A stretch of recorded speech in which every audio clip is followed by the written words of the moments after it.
Ladies and gentlemen, boys and girls, please give a big Mad Monster Party 2024 welcome to Tom Welling and Michael Rosenbaum!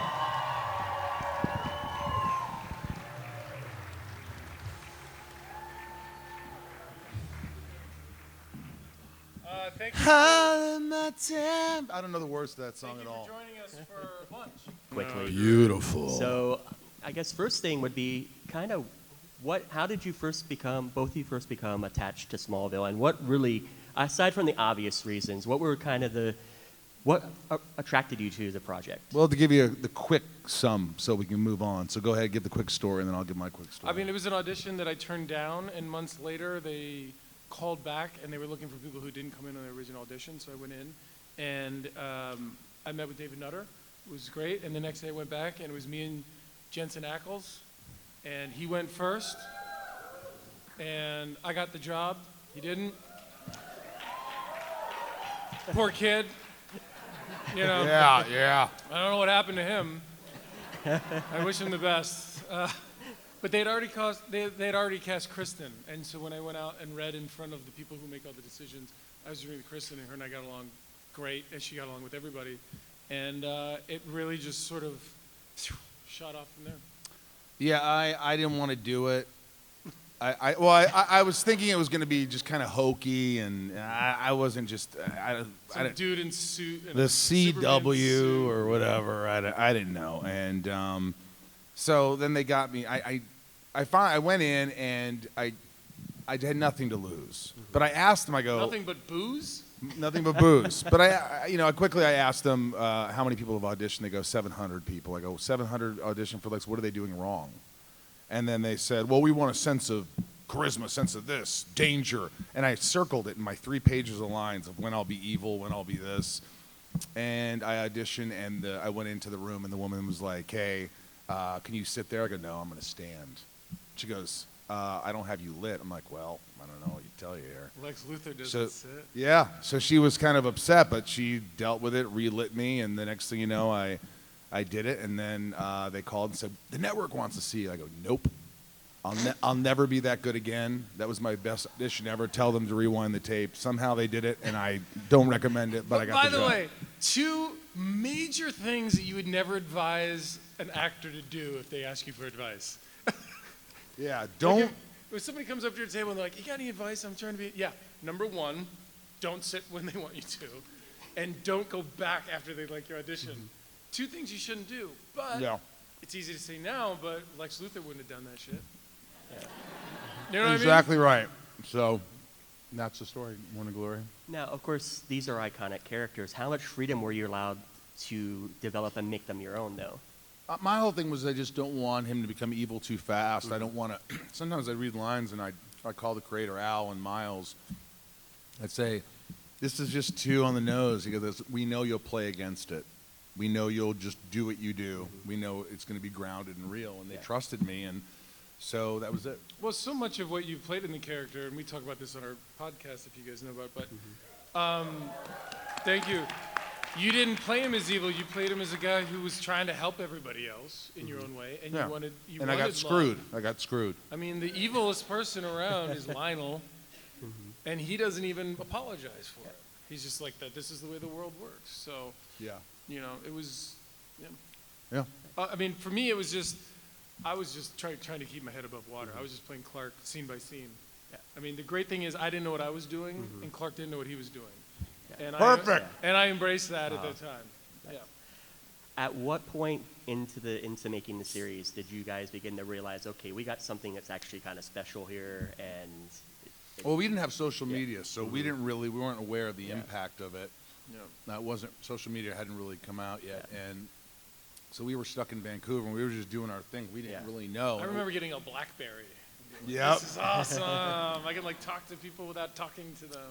I just remember I went to LA, or when I go to different places that I go, oh, Lex Luthor. I went to Paris, and my friend Chris goes, damn, man, you're like Elvis. I was like, really? He's like, yeah, this is crazy. We were at the Louvre, and these girls were just, rushing me, and I was just like, this is incredible. wow, I'm someone.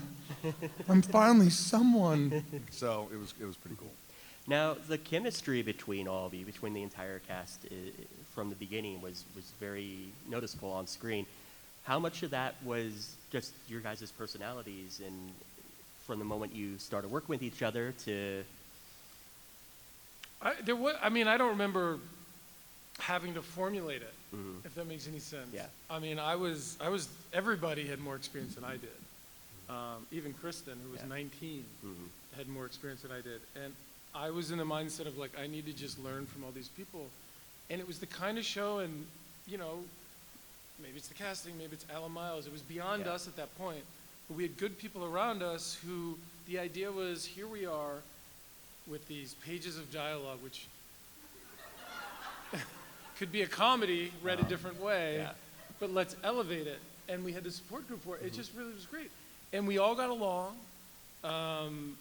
We didn't see much of each other outside of work. I mean, who wants to see people they work with outside of work?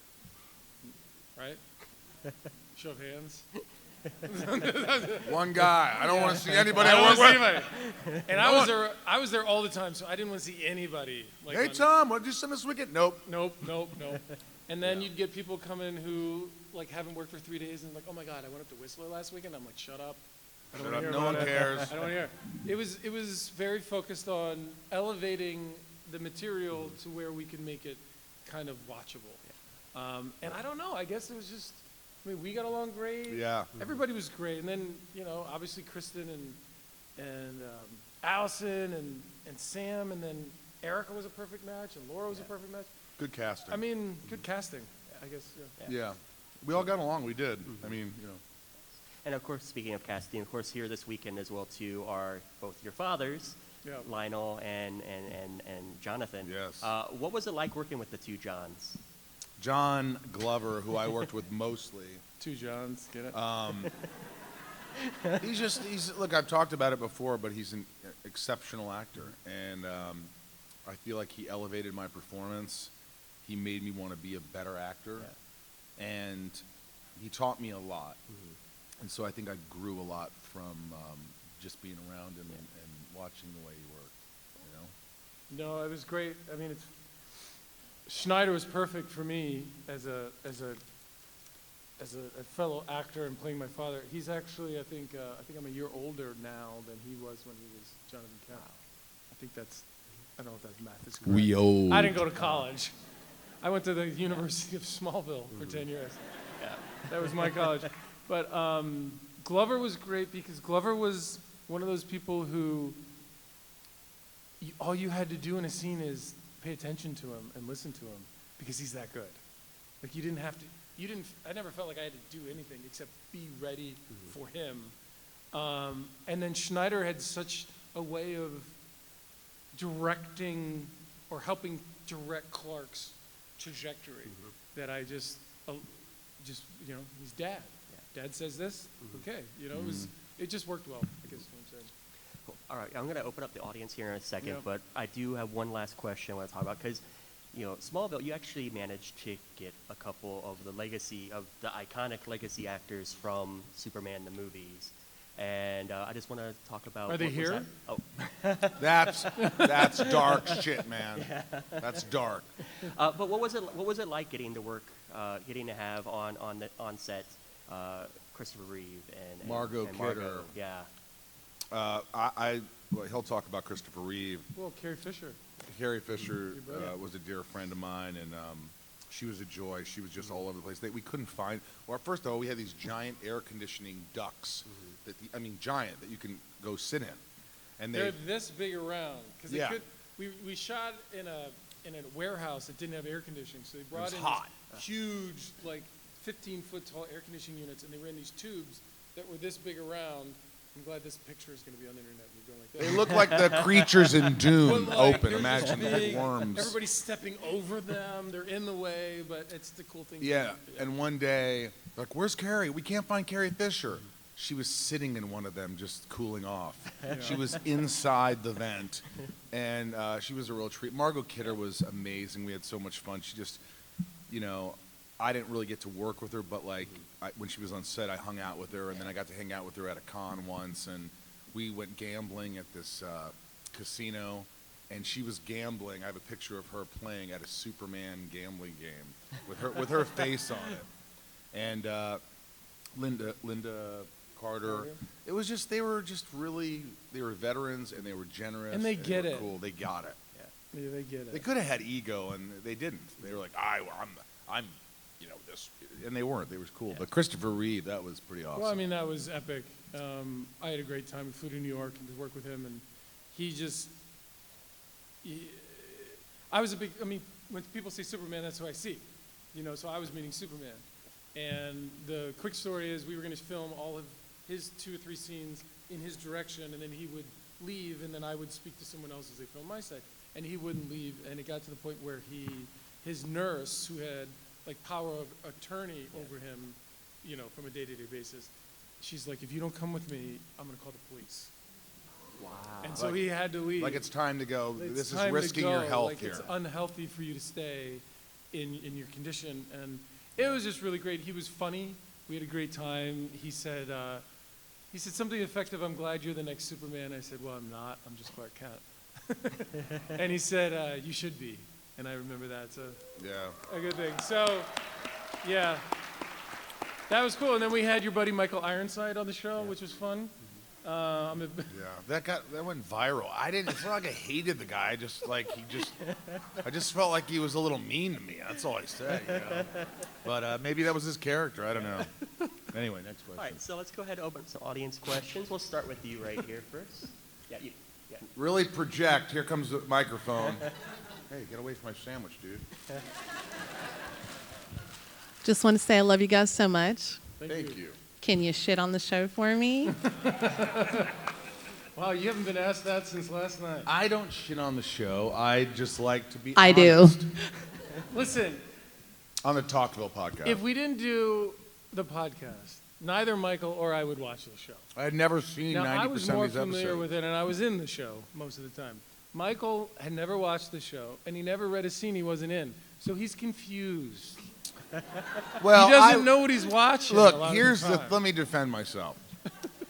The scenes, if you read the show, the scripts, Which you didn't. The B stories mostly had nothing to do with the A stories. If they did, I would have read them. Sometimes I didn't feel the need to because I had 3 or 4 scenes with a scientist. Why would I need to know what the hell he's doing in his barn with Lana? Christopher Walken once said, I don't read scripts because you're going to find out what happens anyway when you watch the movie. But I read them when I needed to. I did read scripts, but I think it helped. It helped sometimes not knowing what the hell was going on except in your world, and that was Lex's world. Lex It would- worked. And Lex wouldn't know, so then the scenes that would happen between Lex and Clark, and he'd be like, Clark, what is it? What aren't you telling me? You didn't know. Yeah, it's like, why, Chloe's here to see me. I don't need to figure out why. As Lex, you're like, why the hell are you here? Chloe, why are you here? I don't need to know what she was doing before, nor do I care. Next question. Right over here. Yeah. Good. Yeah.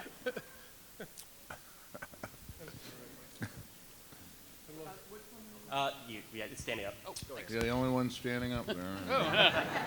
Sorry.